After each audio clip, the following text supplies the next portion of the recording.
All right.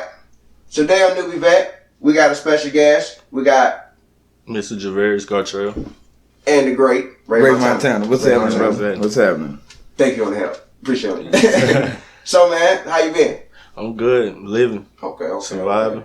Okay, man. So, how you had the willing to, you got sickle cell, right? Yeah. So how you wind up having to adapt, doing this coronavirus climate and stuff like that? I have to be as careful as possible. I have to protect myself at all costs because it'll do to me it'll hit me worse than a person without it. So I have to be extra careful. Right.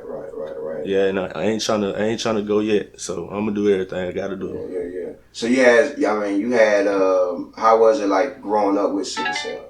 I had to be extra cautious. Same thing really. My mama used to make sure I was protected as far as from getting sick. So same thing kind of, but I wasn't doing it myself. Yeah. It prevented you from doing certain things and stuff like that, like sports or anything? Not really, but I was just always extra careful. Right. Okay, man. So let's get into it, man. You 22? 22, yes, from sir. Lincoln? Yes, sir. Lincoln. Okay.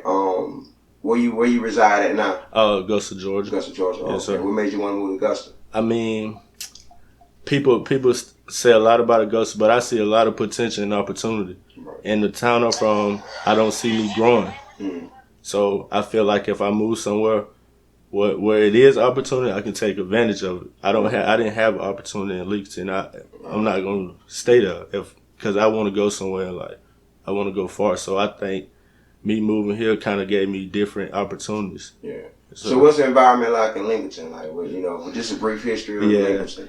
I mean, it's slow. It's a real country town. What is near? Is that near Washington? Washington, Georgia. Okay, Washington. Yes, sir. It's a real slow town. I mean, I ain't gonna speak on it like that, but it ain't a time for me being who I am, an African American male. Right. It's a lot of racial tension still going on now. So I just feel like I had to remove myself from that. Yeah. Yes, sir. Oh, okay. It really Georgia, Alabama, and a couple of a couple other states, they still have like that race, that plantation, mindset. Absolutely. But they just put it in a different form where it doesn't look so harsh to the public. Absolutely, yeah. They wrapped it up in politics and sanctions and policies, and it still exists. So it's part of the Jim Crow movement. Yeah, absolutely. It still exists. Yeah, definitely. And the town Lincoln still shut down around a certain time, and the reason being because back in the day there was a time they used to sell slaves. Absolutely. So everything shut down at Wednesday, like at noon. Even today. Yeah, to this day. At noon, everything's closed. Everything's closed. Yeah, and that's even when today, used to sell and that's when they used to sell the slaves at noon in Lincoln County. So at noon, nothing's moving. Nothing. So I feel like me trying to be who I am, I can't surround myself around that type of stuff. Right. Yeah. Even Augusta the same way. Yeah, absolutely. Absolutely. But I think, like I said, mostly every town that we grew up in, it has a dark past behind it that they try to cover up, but you can't really cover up because y'all either name your city behind it, and they try to distract it in my city with football. Right. That's the big thing. How do you do that? Oh man, they selling you all. They selling them kids off. Yeah, that's what they doing. It's nothing but ain't nothing wrong with it because I played, but that's kind of the way to get them focus. Not focus on what's going on. They throwing football, but I know what's going on, so I'm not gonna let that distract me from what's really going on. Them scouts go through them country towns like Sandersville, Lincoln County, Louisville. They go through them towns, and it's like they raising them like to be product. You know what I'm saying? To be sold into it, and that's the only really major way to get out of that area. Yeah, and I feel through football. Yeah. And, they come down there and they bless the families. They might put them in a new house or a better situation and this and that. But they actually just buying off our young giants. Right. They buying off our young kings. You know what I mean? So it's a market for it. Right. And it's actually against the law for them to come down there the way they do and pacify the families with gifts and trinkets and things. Bribes. Bribes. That's exactly what it is. So I kind of moved away from that because my mentality different, and I love it like I said, but I kind of want to step out of that. I can't be sold. Okay. And they can't get mad at him. Not even his community. Even some of his community people have spoken about, they expected him to conversate with Austin Rhodes, and he didn't go through with it because he made his demand that I got sickle cell, and I'm not going to sit up in here and have this interview without you having your mask on. So I don't see that as a defeat. I see that as that you stand up as a young man making your demands, concerned about your health, and we can't go no further on with this interview, and you got to respect my demands and leave me alone. Right. So after we left there, an hour later, the same person that told us to leave the radio station, in which we told him we was going to leave the radio station, called him back and say, well, can we do an interview over the phone? Wow. Yeah. Why did I leave? No, so explain that incident with Austin Rhodes, that from the beginning. From the beginning. I mean, I reached out to him concerning the post he had. Well, who is Austin Rhodes for those? He's a radio personality. He 95.1. 95.1 radio station. Yeah, so that's in Augusta. That's in Augusta, Georgia. Yeah, yes, sir. When he posts things, he kind of posts negative when it comes to African American people. But when it's a person of Caucasian or white, it's kind of soft.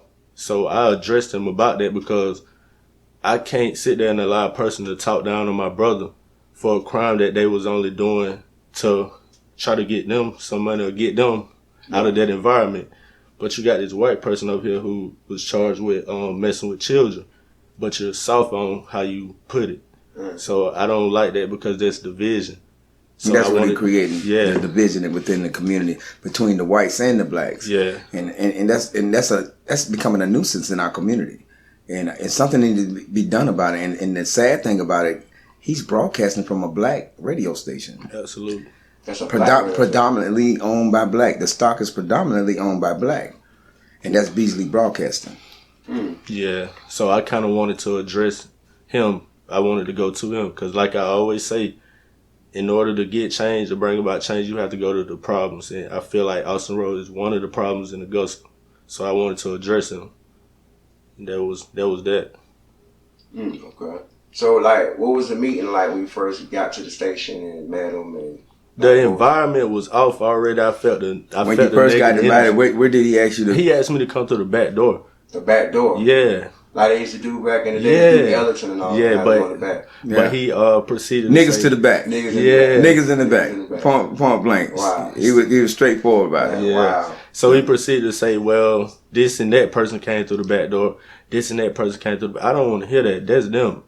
I'm me. You invited me as a guest. Yeah, you invited me. I come to the front door. I don't have that back door mentality. Come on, brother. So I'm not going through the back door. It's no establishment. Me in there. Yeah, absolutely. Like, didn't want me to drink from a water fountain that only blacks can drink. Like that's the type mentality guy. Yeah. Drink from the black only mentality. Drink from the black water fountain mentality. Right. That white man has that mentality. And most people need to understand he didn't really mean come through the back door because of all this COVID shit. No, that's the mentality he had. Absolutely. He want me to feel less than myself. Absolutely. So I told him I'm not coming through the back of no establishment. I don't got that much respect in your eyes to come through the front. Nah, that's just like telling me to drink out this black water fountain. Right. Nah, that ain't me. Right. I don't get down like that. So that how that went as far as that. And I felt like he mocked me also because I came in with this on my shoulder. In his 3-piece suit, in 2-piece suit. Yeah. Yeah, it's 2-piece. He was sharp. He was clean. Yeah. With the flag over his shoulder, looking like a king with the security team behind him. So that intimidated him. That intimidated Austin. Right. Yeah, see, they're afraid of our masculinity and our discipline. They're afraid of that. So when he walked up in there with that suit and got the 2 security guards and the 2 secretaries behind him trying to figure out what's going on. Yeah. I think it was more of fear than anything. Absolutely. Because he expected me to come in this way, but I bum rushed him with this. Absolutely. So he felt surprising. Yeah. And when he seen a certain face. Your face. When he seen Ray Montana out there, I think he turned his face turned as pale as it can get. Because he know I'm not gonna have, even when he had a conversation with him when he was on the phone on the live feed on Facebook, the last words he said, tell Mr. Ray Montana I said hello. Because he know I'm in the midst of it. Oh yeah. You know what I mean? So we intimidate them, and the thing is to make them feel uncomfortable. Right. They've been making us feel uncomfortable for years. Many of years. They make mistakes when they do. Absolutely. Yeah, absolutely. Sure.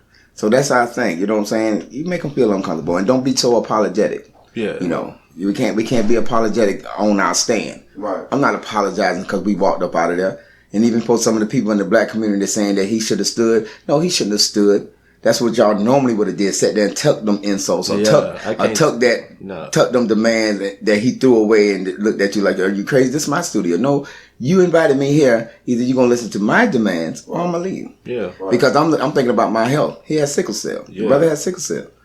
You got to respect that. Right. If you can't respect it, let's leave. And like I always say, you might say this show studio, this show, this and that, but you're going to respect me too. You asked me to come here. Absolutely. So if I say I don't feel comfortable with you not having a mask, respect that and put on your mask. If not, I'm gone. Right. You invited me, I'm your guest. That's how I feel about that whole situation. Dang, so that basically that whole meeting was a loss. Yeah. I wouldn't even say it was a loss. Because the world seen a young black man stand up to a titan, supposed to be a titan in this city when it comes to division. Right. When it comes to insults, when it comes to anything. This man, this Austin Rose, I think he went to Cincinnati or somewhere and just had a guy locked up because he threatened him about the murder of the guy that was on Broad Street, the Papao family. Ahmad Papao. The guy sent the text through Facebook and probably said some threatening things. They sent that warrant up there to Seattle. They knocked on the door and they expedited his ass back down here. If you say anything threatening to this coward ass white guy, he gonna make sure that he put the police in your life.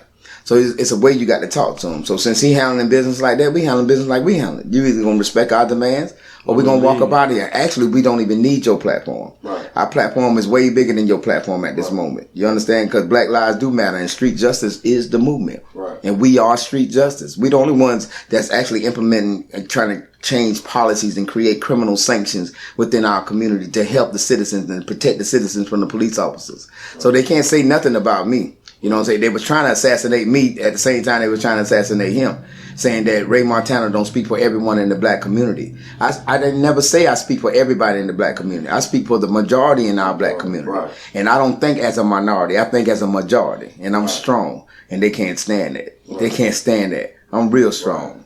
And this brother just as strong. Right. He's a voice of the youth. And he gonna stand up on what he believes. And I hope this conversation come to fruition. Because it needs to be discussed. But it's gonna be some respect in it. We agree to disagree. Anything beyond that, we might take that as a threat ourselves. Absolutely. Because I got to protect myself at the end of the day. Absolutely. Physically and my mind. Absolutely. So, how old were you when you realized that this is something that I want to do? I want to get into more of the political, the political stuff, to try to change and try to uplift and teach, other black people the ways of the world that they, that they might be brainwashed to or different things. Like, well, how old were you when you thought about it? I say about 8 or 7. That's when I used to read the books, Malcolm and Me, Martin and Me. I said it wrong, Martin and Me, and Martin Luther King. I mean, I've been had the feeling and desire. Just when I got older, I had platforms to express it. So I think with me being older and more knowledgeable that I can express it better versus when I was young. But I've been had the desire to be a leader. Absolutely. Yeah. But I mean, throughout the course, I fell short of that. But I feel like I have to fix it. It built character. Whatever you went through in life, it built character for you to stand to be the man you are today. So I've been had a desire since I was young. Just didn't know how to express it then. But now, like I said, I'm more knowledgeable. You used to watch movies like growing up? Yeah. I used to watch a bunch of movies like Malcolm X, Amistad, Roots, and I used to watch a lot of stuff like that. Things like that. So, that kind of... So growing up watching the movie, like what was your thought process, or what was your view of life like? Why when you start watching those, your first movie you ever watched? What was the first movie you ever watched? The first movie I ever watched that kind of slaves. Roots. Absolutely, Roots. That was like the first movie that Ready to Fight. Yeah, you watched the whole thing. Yeah, that's a long movie too. That kind of episodes. Yeah. So that kind of made me had a mindset like, oh no, I ain't finna let that happen to me. Absolutely. I ain't finna let it happen. A person not finna treat me like that because of the color of my skin. So that kind of made me get to the point I'm at now. It kind of made me look at it like, oh no, I can't let this happen to me or nobody around me. So that kind of had a lot to do with it too, like movie influence and stuff. Yeah. And then it's crazy because I was talking to my partner. It was like, white people, they know this history. Yeah. But they're not going to teach us this history. Absolutely. Because, most of these movies, Rosewood and all that, it be produced by white people. Absolutely. You know what I'm saying? So they know. They spit the bones and eat the meat that'll benefit them and not to encourage us to uplift and rise. Right. So they ain't want to put in the movement.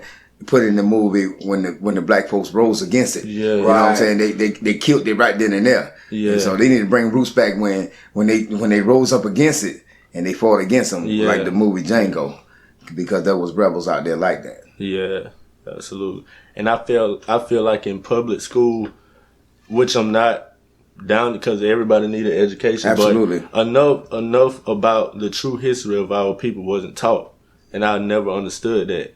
At school. Yeah, at school, public school. Y'all want to tell us about Black History Month? Yeah. Every February. No, I want to know the true me. I want to know where we came from, how we got here. That's the stuff I want to know. Yeah. I don't want to hear about in February this your holiday. Nah, because I feel like my history can never be it's too much to be put in 1 month. Absolutely. So I don't feel like I had enough.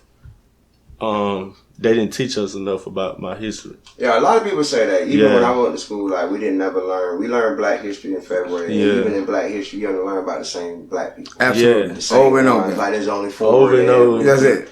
Incredible. Yeah. Like Rosa Parks, Martin Luther King. Yeah. You ain't even hear about Malcolm X. Not as they much. Ain't teaching Malcolm. They ain't teaching Malcolm. Because they taught you Martin. They taught you the one who pacified. Yeah, pretty much. Yeah. Yeah. And I feel like we should have learned about Malcolm X too. But to them, he was a threat. He was the violent, he was the aggressive person. So they kind of want to keep him. Yeah, they looked at him as a radical. Yeah. Same with me. They look at me as a radical, but I'm not a radical. I'm a passionate person that stands in the line of fear for our people. You know what I mean? Anything that fear our people, I stand in that gap. You know what I'm talking about? I'm going to speak on it. I'm going to talk about it. I'm going to be about it, whatever the situation is. Just like these brothers that marched in Stone Mountain.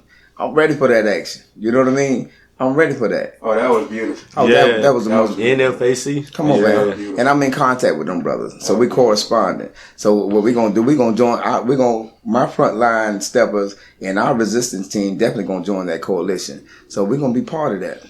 Yeah, that's because enough is enough, man. Yeah. Enough is enough. I think we're supposed to be going to DC coming up real soon, and I think it was about what's the young lady that got killed. I think we're going to her. Breonna Taylor. Yeah. I think they finna do a demonstration out that way. So I'm gonna try to make sure I try to join in with that. Hopefully I'll be going. She's the one. That's the one that got Kentucky. shot. Absolutely. The police. The wrong it's house. in Kentucky, I believe. Kentucky. So we're gonna definitely go out that way. As soon as they get the green light, I believe it's gonna be a few vans headed out that way concerning Breonna Taylor, and we're not coming to play. Yes. Yep. So let's get on a situation that happened this past weekend. Okay. And, it started a little debate online. Some black people are upset. Even me. I'm with our black stuff, with our black race, on the strength of, okay, in order for us to clean up the mess that white people put on us, we have to at least be organized amongst ourselves and be on the same page. Absolutely. Yeah. But it's kind of hard when we doing positive stuff and then you have another division of black people just absolutely killing. So it's like 5 kids got killed this past weekend. Yeah. Right. On drive-by shooting. Right. Here in the city? It was one was in Atlanta. I think the 8-year-old was in Atlanta. Yeah, in Atlanta. And it was like 2 in Milwaukee. Yeah. So it's like different places all around the United Absolutely. States. Absolutely. And it was over the 4th of July weekend, well, this past weekend. Do you feel like, and then some black people are saying that if we can march and rally over police and justice, why we can't do that to black on black crime? Absolutely. Yeah. I speak what on it y'all all the feel time. about that? I speak on it all the time. Yeah, I mean, if you black, I'm gonna say it. Black on black crime is an issue. I'm not overlooking it. It is an issue and it's wrong. But and I'm gonna break it down into. I'm gonna talk about the kids being killed in black. Another black killing a black. So I look at it like this: if I go out there and kill one of my black brothers, I'm gonna get the maximum amount of jail time. Right. I'm gonna get life in prison. But when a police officer kill a black person, probation, paid leave. So we're protesting police killing us and black on black crime. We're gonna discuss that. That's wrong too. But right now we talking about these police killing us. Yeah, some black people do kill each other and it's wrong and it needs to be addressed. But you also got these people killing us too. Well, so we do have to clean up our community. Absolutely. But we have to clean up that police brutality also. Right. So both of them have to be clean. They both definitely got to be addressed. My point of view is, I feel that it's more black people killing each other than it is police killing us. This is true. I believe that racism is not our number one issue within our community. No, our number one issue within our community is ourselves. We are the issue in our community. Only we can clean up our community. Yeah. Those police are not going to clean up our community. They don't care. They'll kill one of us just to trigger us. Just to trigger us. That's it. They're just to prove something. And the frustration that we have and most of the fear that we have not to kill one of them will make you kill one of us. Yeah. And that's becoming a problem. Right. The police are not the root of it because it goes even beyond the police. Yeah, absolutely. Even our local officials, even our mayors and our governors and everybody. There's a lot of more people tied up in this than a little bit. Yeah. And you got to understand it's job security also. These police wouldn't even exist. It'll be a police officer go out there and cause havoc just to keep the police on the street. And we've seen that in these riots. Right. You seen the police causing the problems, starting the fire, trying to set up stuff. Now we just got another narcotic police officer right here in Richmond County with the drugs. Yeah. Just trying to set up one of the brothers, and he seen him. He said, "You're not gonna put that weed in my car." And he rolled up the window on his ass. Yeah. You ain't see that video? I got to send it to you. Mm-hmm. Oh yeah, it was a narcotic police. I hope the sheriff look at that. He put the post on Facebook. He had a bag of weed in his hand. He was about to drop it in the man's car. Yeah. And he caught him. He caught it. He put it on Facebook. That's why I feel like put the video and the freeze tag of the weed that in the man in the police hand, and told him to have a nice day. That's why I feel like try to do that to somebody else. Yeah. But see those type things that we have, you know what I'm saying? We got to deal with. They plant drugs on us. They plant weapons on us. You know what I'm saying? Give false information, make us look like radicals and gang members. They locked up a whole street. How you lock up a whole street and say they're a gang because they live on Old Savannah Road? If I live on a certain road. If I say I stay on Perry Avenue, what was it like? How they locked everybody up? They charged them. Everybody look gang affiliation. The RICO, I think, and that's mandatory life. Wow. That's gang affiliation. Yeah, because you claim it Old Savannah Road or you claim it Barton Village Avenue or whatever the hell, you know what I'm talking about. But y'all can claim KKK. How the hell can you lock them up and then a lot of these guys charged with videos with the guns and the gang signs and this and that. I don't even see how the law could even tap into somebody doing finger gestures and things of that nature. I just don't see. I understand the gang task force, and I understand we need to calm that down. But how can people catch the RICO Act for writing West Side Crip and throwing a gang sign? How you wrap them up inside because he a Crip and some Crips did some crimes, or some Bloods did some crimes, or some GDs did some crimes? You gonna wrap everybody up in that shit? That crime that they did probably was a personal crime and ain't had nothing to do with the gang. That could have been a personal crime. He wouldn't have acted on his own. The gang ain't had nothing to do with it. Right. Yeah. So those are the type of issues that, you know, I'm trying to look into and trying to find not just a loophole, but a law that stands against that. Or if not, they don't have one. We need to create one because that means you can lock up anybody. Right. Yeah. At any given time. Yeah. Mm-hmm. My brother had went to prison for RICO. They just said his name. Just said his name. That's it. Yeah, I was talking about the organizations, and I was telling you how smart the Klans is. See, the Klan has a registered organization. Even if the Crips, the Bloods, the GDs, the Disciples, whoever, if they register their organization underneath a non-profit organization, they legitimize themselves. Think about it. Wow, you know that. You can't call me a gang anymore. You have to call me an organization. Mm-hmm. You can take the word Crip and synchronize each word and say community, righteous, implementation, so whatever you want to break it down for, and make it an organization. And they can't do nothing. What the hell can they do then? Nothing. What the hell could they do then? Then put your bodies in, put your president, your CFO, your secretary, you put your members down. You write them down. They can't be touched. I really think a lot of people, especially if you're excluding the crime. Yeah. If you're excluding the crime, you're about growth and development. Yeah. Right. Each organization should be about growth and development. That's what it's supposed to be anyway. Throughout any organization, whether it's Blood, Crip, GD, or whatever, it's supposed to be growth. But where you think they got lost at? Because it's supposed to, gangs, we all know gangs was created to protect absolutely the neighborhoods and the communities that they're around. They didn't want other people coming in and terrorizing the people absolutely in that neighborhood. True protectors of the community. So, but in what form do you think that just disappeared, where it's more of a territorial, which causes gang violence? I think it's that spills in the streets. Absolutely. Me, myself, I think it's the economic balance. Others want more than the next man. Right. Mm-hmm. That crab in the bucket mentality kicks in. I don't want to see you go no further than me type thing. Right. There's no jobs. Nobody's creating the jobs within the organization. Not just the community. Create the jobs within the organization. It's nobody there to implement that. And if it is, they need to exercise that a little bit more because the side effects are surreal. The side effects have them standing up there at the corner store trying to borrow some money or hustle or rob or kill or whatever. These are the side effects of having non-organizational skills inside of an organization. How can you have an organization and you don't have no organizational skills? How can you be part of an organization where there is no organizational skills implemented? Why join something like that? Yeah. Right. Even if you think that it should be there and it's not there, you should create that atmosphere. Mm-hmm. Right. And that's what I try to implement to my young brothers because I deal with them all. I don't care if they Blood, Crip, Gangster, GD, whatever they want to call themselves. They could be the Mickey Mouse gang at the sheriff's center. if they got a cause and a purpose and I see their talent and they trying to strive to do something great, I don't care what group there is. That's just like me saying I ain't gonna fuck with this guy because he's a white guy.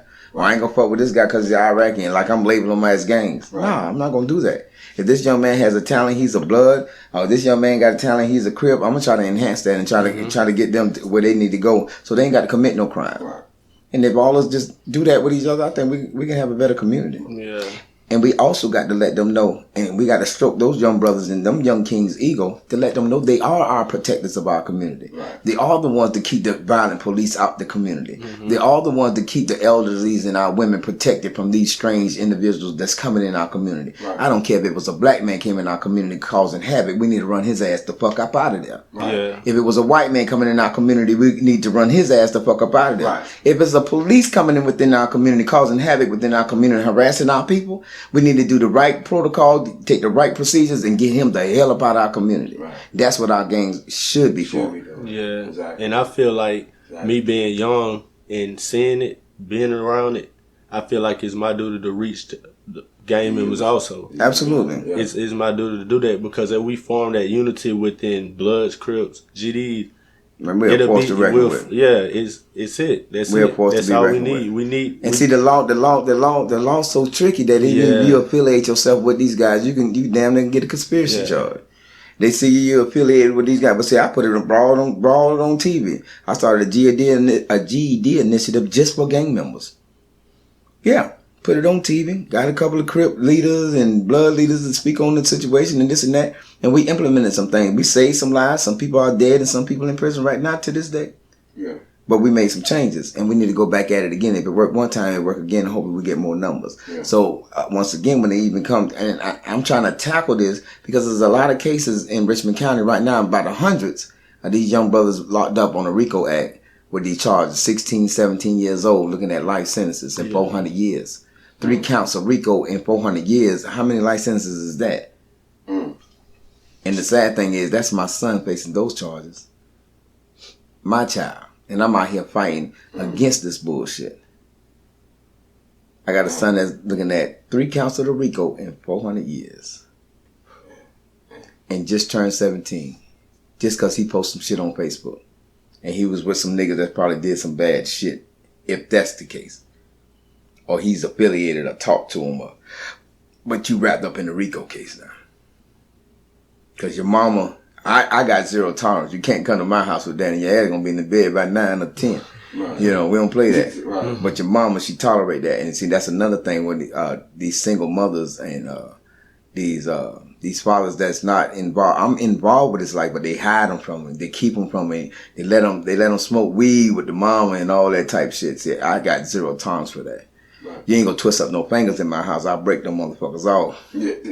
That type shit. Yeah. I got 0 tolerance. You can ask one of my kids. I try to take his whole socket out of his finger. He twist that finger one day. Because we got too much going on to be worried trying to join the game. We is a game. We are family. We beyond the game. We are a family. Right. And that's bigger than the game. Right. To me. Even though a gang is a family also. But when you got family, you got father, mother, sister, auntie, grandma. Those are the people that you're supposed to be protecting. Yeah, Facts. Absolutely. Facts. And that's another thing I kind of wanted to challenge a lot of young black brothers too. It's so easy for us to beef with each other, too easy.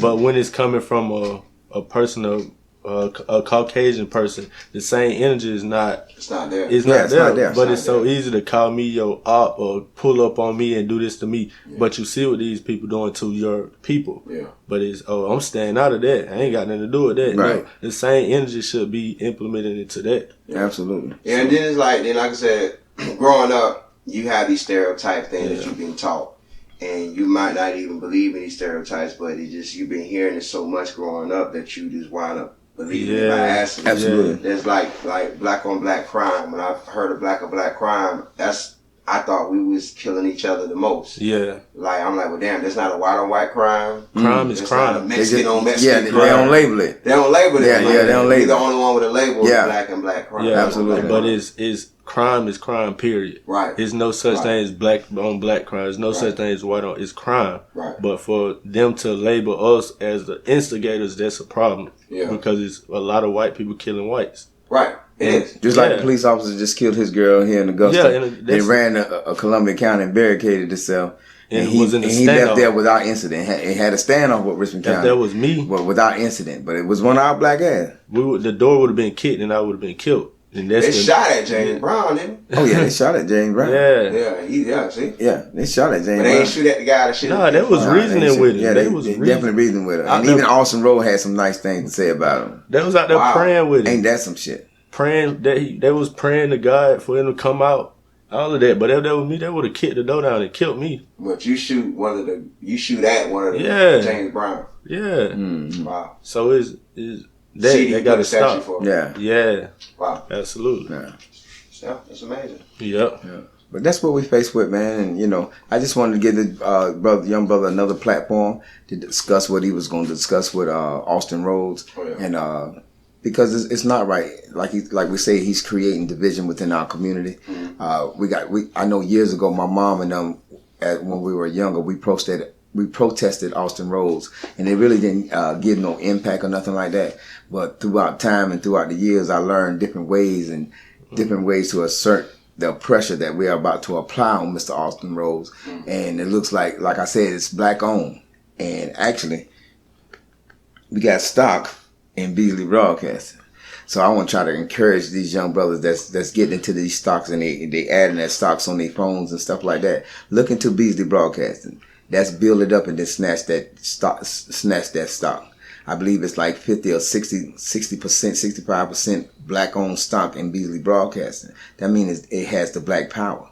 And if we can get with those rest of those stockholders in Beasley Broadcasting and apply that pressure and saying that we're going to snatch this, if y'all don't snatch his ass off that radio, then I think that's a better way to do it. Because standing out there protesting with signs ain't nothing done. How long he's been on radio? Up 10 years, over 20 years probably. Mm.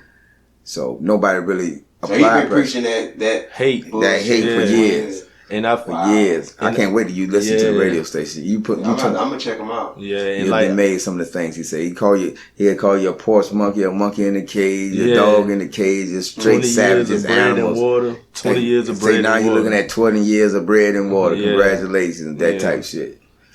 And like a lot of people was telling me, inboxing me, telling me, well, checking Austin Rose ain't gonna help. Yes, it is, because that's one of the problems. Why is they saying that though? Yeah, why you feel like? I guess they felt like I disrespected him, but I didn't. If you ask me, and they was like, well, you can't do this and that. It's more than Austin Rose. Yeah, it is more problems in Augusta. But when you gonna attack one of them?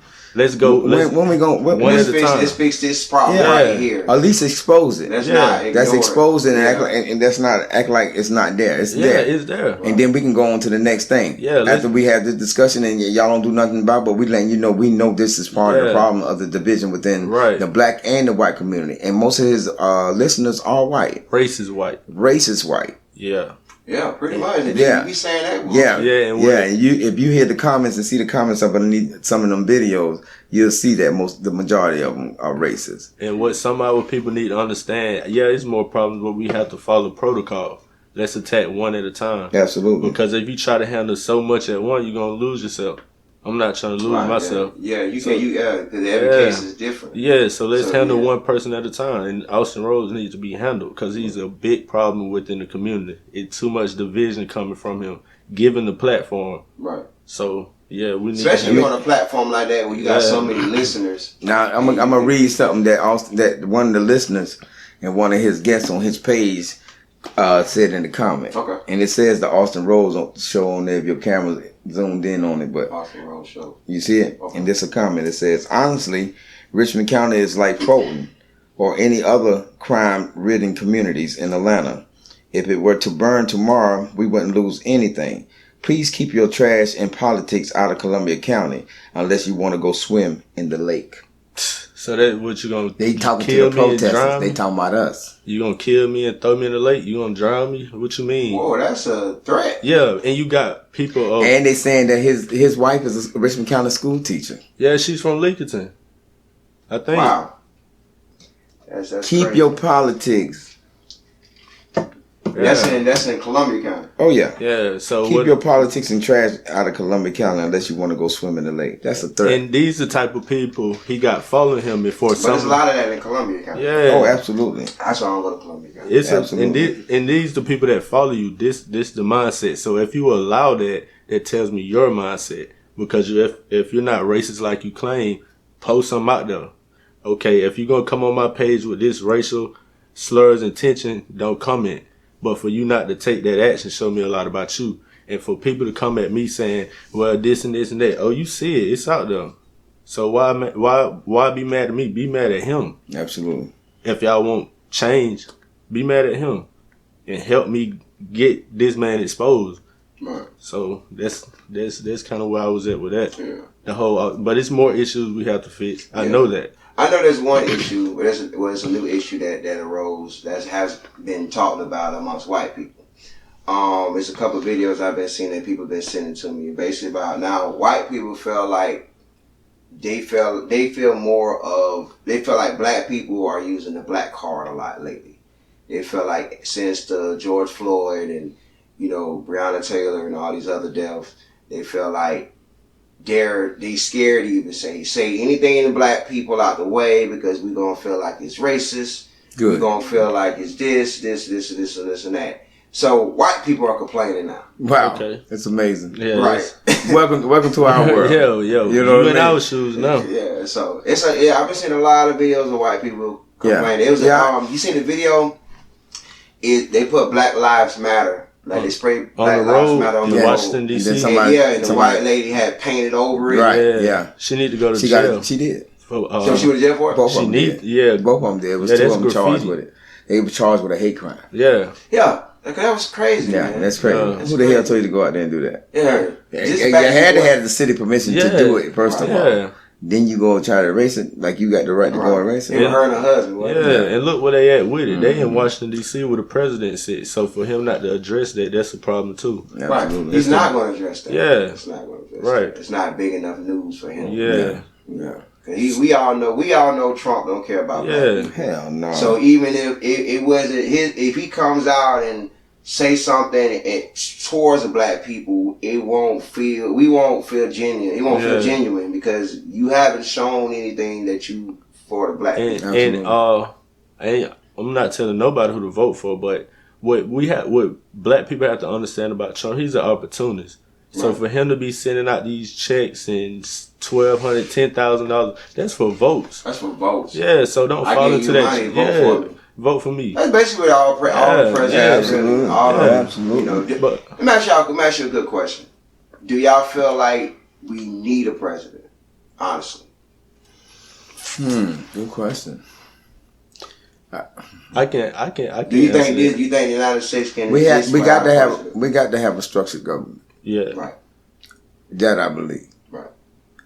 But him being it, no, I don't believe it. This how I feel about do we need a president? I feel like we don't need to make it a one person thing. Some countries don't have a president. Yeah, it need to be a whole group of people and call it the president the or governing body. Yeah, it don't need to be one person that govern the city. Yeah. It needs to be a group. But even so, he's still a puppet. Yeah. You know what I'm saying? Even so, he's just a face card. Yeah. Even so, the powers behind him, which is Congress and everything, really run this country. He just implement what he want to implement and agitate when he want to agitate. He's like basically the same thing as the mayor here. Right. The mayor only can do so much unless the votes come behind him. Right. That's just like which I don't think that's fair. I think the mayor should have the Trump card. Yeah. You know what I mean? Y'all ain't with my vote. Okay, no problem. I can override this. I think the mayor should have that in our city. That's what I don't understand though. Why is it like that? When it comes to like governors, mayors, different things like that, when they be over region or district, they can only do so much in that situation. Like they might have a bunch of good ideas that can actually, but they can't move unless they get the majority of the vote. Yeah. And then the sad thing is if they don't never have an even number of commissioners. It's always an odd number. They put an odd number out there so they can keep the unbalance. You know what I mean? It keeps it kind of shaky. It's all rigged. Yeah. It's all rigged. As we say in the hood, it's nigger rigged. Mm-hmm. You know what I mean? And it is what it is. But the thing is to dismantle it. Yeah. We had to pay at the pace in our life and the stage in our life to get involved to dismantle things like that. You know the craziest thing I found out lately. A lot of black people don't know what a Republican and a Democrat is. Yeah, absolutely. And they really don't. Yeah. And the sad thing is they just took it off the ballot.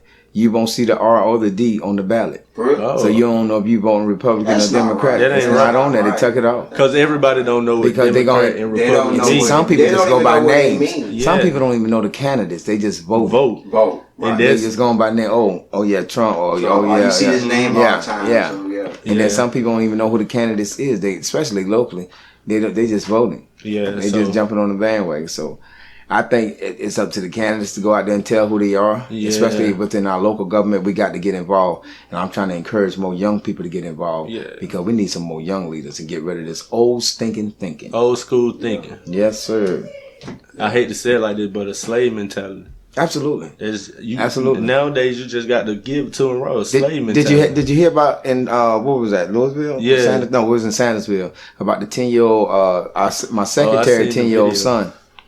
He was trying to speak to the police about racism, and a black lady came over and said, "No, we're not gonna do that." What you mean we're not gonna do what? We're not gonna talk to the police like that. This is a peaceful protest. I said he's addressing why we're here. We hear about racist cops. Right. Even though he's a cop and he's a white cop, he still should hear. He should not feel what this young 10-year-old child gonna say in this bullhorn. Mm-hmm. No, we're not gonna have that here. We got to live here. We want a peaceful. We just came to walk with Yuri Lee. 3 cops killed Yuri Lee. I was the one released the tape. I released the tape because y'all was the families was afraid of their lives if their son had released that tape when the police killed Yuri Lee. He filmed it.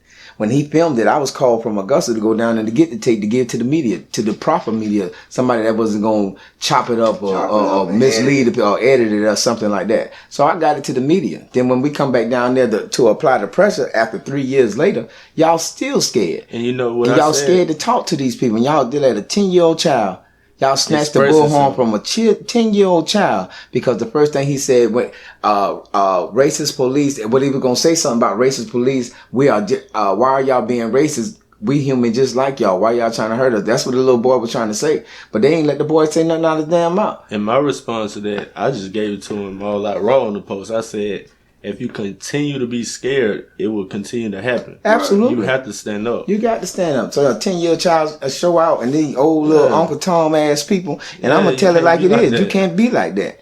Y'all scared. And y'all need to stop being scared. Because they feed off. We got a little backlash from their community about it. But I'm just telling the truth. Y'all scared. Y'all scared. Don't call us to the city. Don't call us to the city when y'all scared. Well, they want to know, well, who called you to the city? The same people that was here the first time. And if I recall the first time, I ain't seen none of y'all there. So where y'all was at when it first kicked off? When I had to risk my life to come down here and get this tape, then put it on the media. Right. Where the fuck was y'all at?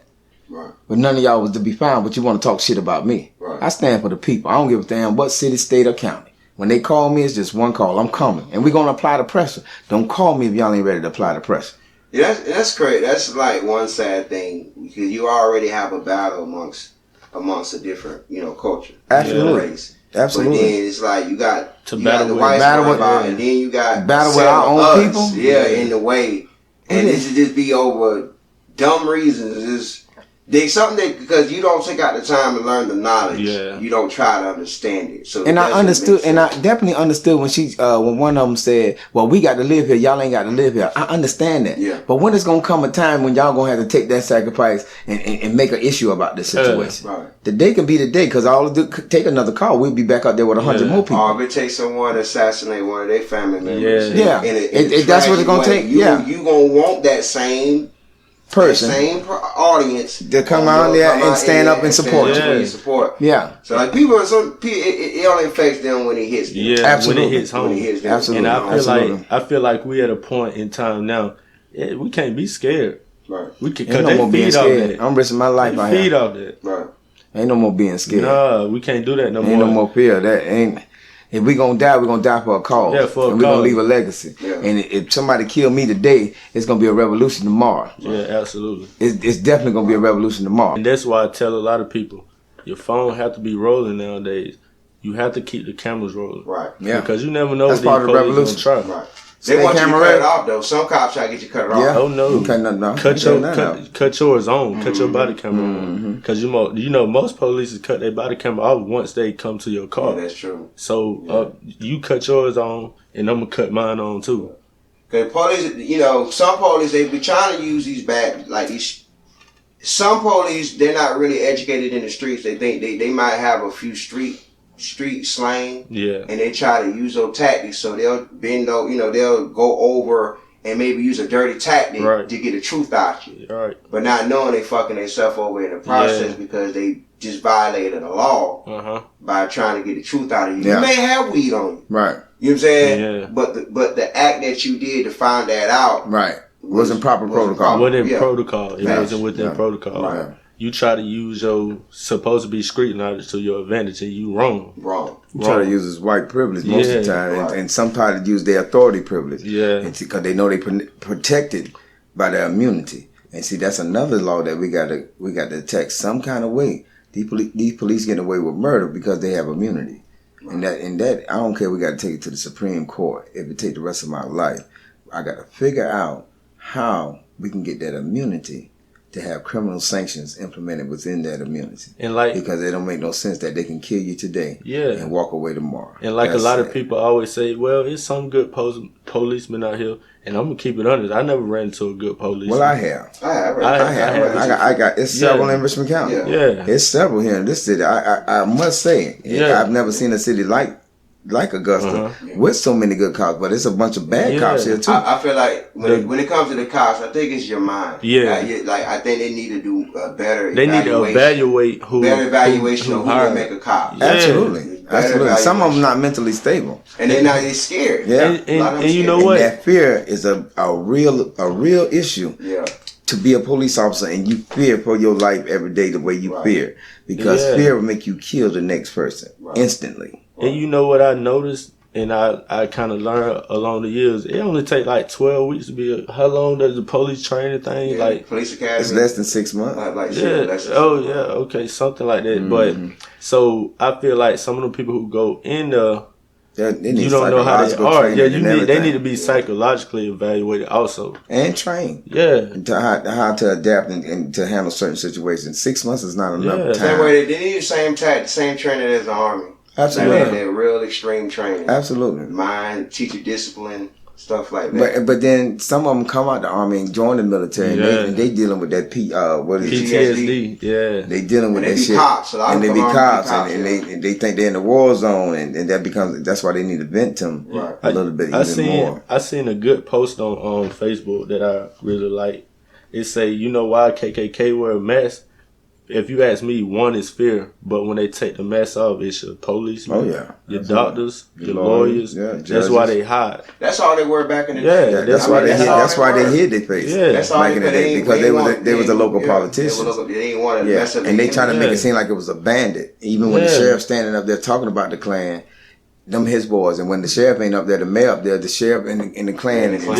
So it's definitely real, and that's where the mask came from. Yeah, even the y'all seen the new KKK, right? Yeah, with the little black and the patches and black Panther suits, but they got the Nazi symbols, patches all over. So they don't wear the capes no more. They're trying to be a little bit more modern now. A little bit more modern. They got a little balls now. Yeah. So they out open with it. And actually, NFAC March, where the Georgia chapter of KKK was born, Stone Mountain. Absolutely. They was originated in Georgia. And called them out and was ready to kill them. And they said, any of them that would have showed up, but they wasn't coming. Yeah. But it's going to be a day. They're going to have to be on one day. I pray to God that it be settled before that day. But I foresee that day. Yeah. And it's sad. We had that day one time it was 2 years ago or last year. It was when they was trying to take down a Confederate flag.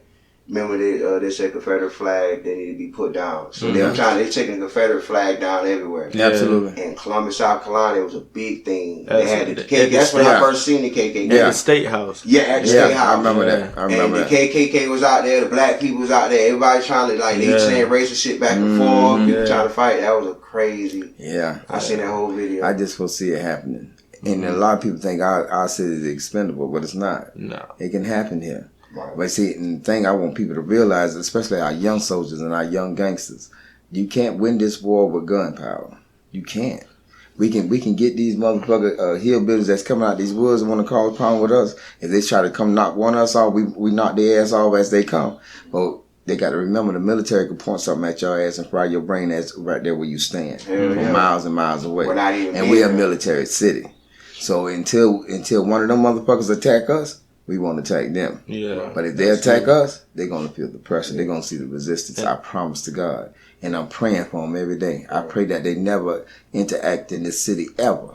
Because one call, our people coming out the woodworks. Yeah. I go to a lot of meetings and a lot of trap places and a lot of caves where these brothers migrating with guns as long as my staff. And they're ready for war, but they can't win the war like that. Yeah. They can't do that. I said we got to create these policies and these sanctions. Let us handle it this way first. And when the time comes, don't hesitate to come. Mm-hmm. You know what I mean? Because it's going to be a time that we're going to have to protect each other. You know what I'm saying? Stand our grounds in our communities and not let them in there. Right. So y'all wait for that time. That part of the revolution hasn't come yet. Yeah. See what I think what the KKK or whoever white supremacists is trying to do, they trying to bum rush us, catch us off guard. Oh, they ain't concerned about this. They ain't concerned about that. So we have to get concerned. Because they used to us protesting and singing sad songs in the streets, and the next day nothing else happened. Yeah. Nobody implementing nothing. Trying to bum Nobody going to the state legislators. Nobody going to commission board. Like Monday, I got to take the thing and put this thing on the agenda that we want that statue removed down there on Broad Street. I'm working with a coalition right now that it seems like the coalition trying to pacify the fact every 2 weeks. Well, we'll come back on an issue 2 weeks later, and then next 2 weeks we'll come back on this issue. I ain't got time for that shit. Right. Either we're going to implement this law or we're going to take this shit before the agenda, or we're going to walk away from it and just let the city continue to go through this habit. So I'm taking the bitch to the agenda this month. And a lot of white people always say, well, why do y'all want Confederate statues removed? It was a lot of black Confederate soldiers.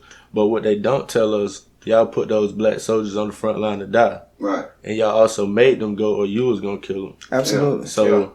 They was promised they freedom. Yeah, freedom. A lot of people, a lot of black people that was in that war because of the promise of freedom. Absolutely. And, them and their family can be free. So a lot of them they lied free to live in order for them to do that. Yeah, if this y'all history and y'all so deeply rooted to it, why weren't your people on the front line? Why you put my people on the front line? Right. Because we was this whole nation was built on slavery. Yeah. And it's like, it wouldn't function without the backs of us. But it's like you don't trust us enough. You don't trust us, but you trust us enough to raise your kids. Yeah. Because it wasn't white people wasn't raising their kids. No. Damn sure wasn't. It was and black. they were sucking the nipple of a black woman. You seen a lot of white babies like this. To make sure they get the proper nourishment.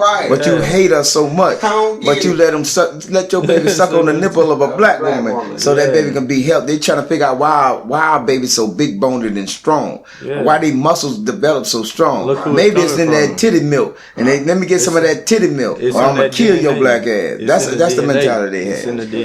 But they don't want to be touched by us. Yeah. But you want our minerals and our preservatives that's built inside of us. Y'all want our melanin. Y'all want our milk. What else y'all want? Mm-hmm. What else y'all want from us? Yeah. Now you want our kidneys and our lungs and our hearts and everything else. Right. Because we built like that. We built the last. You know what I'm saying? So they hate us so much. We got to look at that type of shit, man. Yeah, love the culture. Love the culture. Love it so much. Like honestly, the biracial kids that come from that origin to me, I believe that came from slavery. Absolutely. Where the slave owners and all that was raping the women. Absolutely. And having kids by them. Mm-hmm. And then they didn't understand the kids as they grew up. They was attracted to the black males. Right. They were more attracted to the black male. Right. I don't see nothing wrong. I got biracial children. Yeah. But it started doing from the slavery. From that. And to be quite honest with you, some biracial kids have to go through racism. Yeah, they have to say, well, I'm gonna be black, I'm gonna claim this, I'm gonna claim this. Absolutely. And it shouldn't be like that. Right. And it's not that they claim it, their parents instill it. Telling them they know they got a biracial child, but they telling that child you white. Yeah, right. Absolutely. Right. How can you tell that child that he's white? Yeah. And then he got to go through the biracial differences all his life. Right. The racial slurs and this and that, but you telling him he white, so he trying to walk proudly like he white, but they know damn well you still gonna get treated this way. Like you gonna be treated like a nigga. That's why they biracial. You won't be treated like you black. You gonna be treated like you're a nigga. And that's another thing about like Mexicans and Puerto Rican. They hate us, but what you fail to realize, you are one of us. Absolutely. Every person on the face of this earth have African DNA. Absolutely. The first woman to roam this earth was an African American woman. Right. So they have to also acknowledge that. And you got to also realize that some of us with pale skin got white DNA in their body. Absolutely. Yeah. Absolutely. Yeah. So it's damn near like all of us are related one way or another. So we need because of what happened to us. Yeah. You know what I'm saying? Because of the man, it's just sad just to think about it. Yeah. And I'm a spiritual man, so when I think about it and talk about it, I can see the energy. I can see it. You know what I mean? It's to the point that it make you want to do some things. Right. But by the grace of God, we're gonna do this thing in a peaceful manner, and we will continue to do it in a peaceful manner until they engage anything any different, and don't think that we're not ready to risk our lives to stand on what we believe in. Right. That's point blank, my brother. I want to thank you, Brother Paul, for inviting us out here, man. Yeah.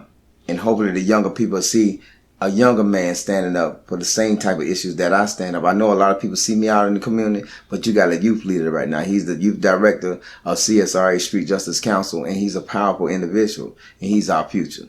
So I definitely want, once again, just congratulate you, young king. And appreciate you too. Definitely. No problem, man. That's man. Yeah. So how can they find you on social media? Facebook, Javierus Gartrell, JAVIERUS GARTRELL. Instagram, JGJAYGEE1015. Absolutely. Yep. Expect great things out of this young king, man. And even though I'm a leader of my people and I'm a leader of my organization, we create leaders. Right. He's a leader. Right. I call them all kings. I call them all queens. We create leaders within our organization. So it's not just me leading. It's him leading, the sisters leading, the rest of the brothers leading, even our suppression team, even our resistant team, even our frontline steppers. We are all leaders, and we are all kings and queens. And anybody that want to join, you know, to reach me, Ray Montana, via Facebook, or you can reach me through J.Paul. You can reach me through J.Paul. Man, y'all get at us, man. We CSRA Street Justice Council. We out here.